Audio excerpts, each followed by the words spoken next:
Meanwhile, on the Republican side, things are a little more, how shall we say this, a little more loose. Just look at the confusion over the invitations to tonight's dinner. Guests were asked to check whether they wanted steak or fish, but instead, a whole bunch of you wrote in Paul Ryan.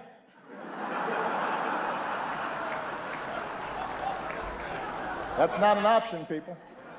Steak or fish.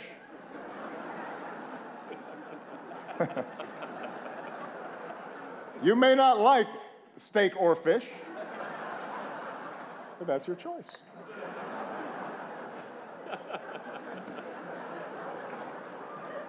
Meanwhile, some candidates aren't polling high enough to qualify for their own joke tonight.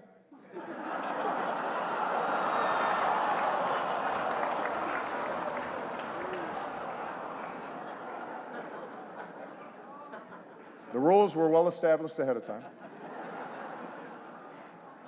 And then there's Ted Cruz. Ted had a tough week.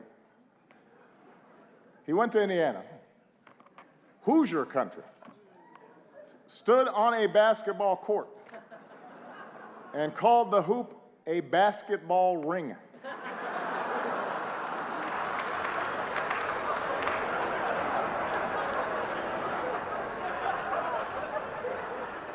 What else is in his lexicon?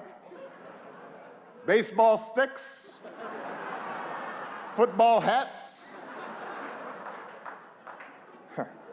But sure, I'm the foreign one. That's fine.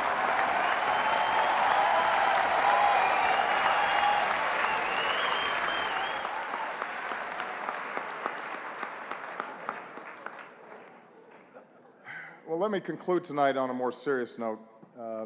I want to thank the Washington Press Corps. I want to thank Carol for all that you do. You know, the free press is central to our democracy, and nah, I'm just kidding. You know I've got to talk about Trump. Come on.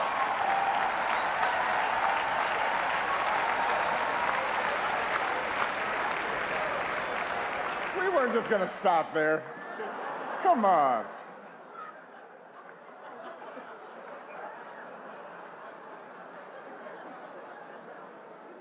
Although I am a little hurt that he's not here tonight.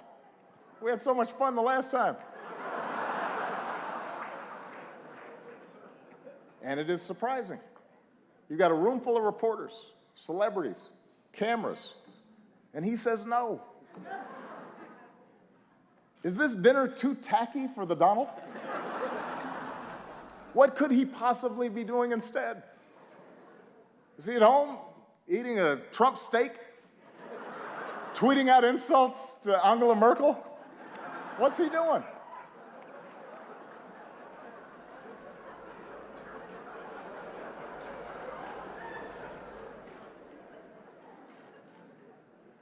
The Republican establishment is incredulous that he's their most likely nominee. Incredulous, shocking. They say Donald lacks the foreign policy experience to be president. But in fairness, he has spent years meeting with leaders from around the world. Miss Sweden, Miss Argentina, Miss Azerbaijan.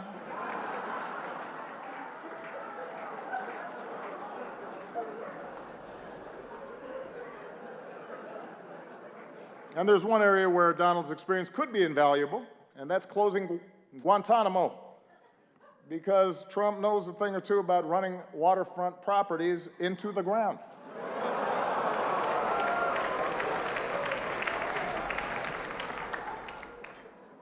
All right, that's probably enough. I mean, I've got more material.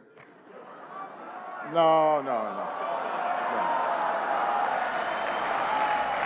I don't want to spend too much time on the Donald.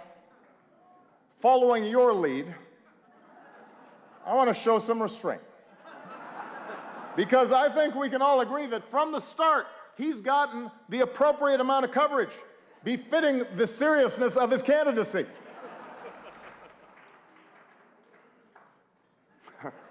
I hope you all are proud of yourselves.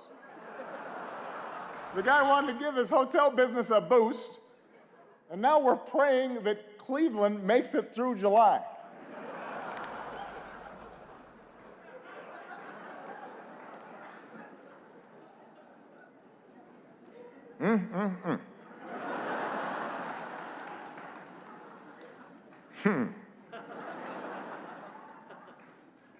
As for me and Michelle, we've decided to stay in D.C. for a couple more years. Thank you.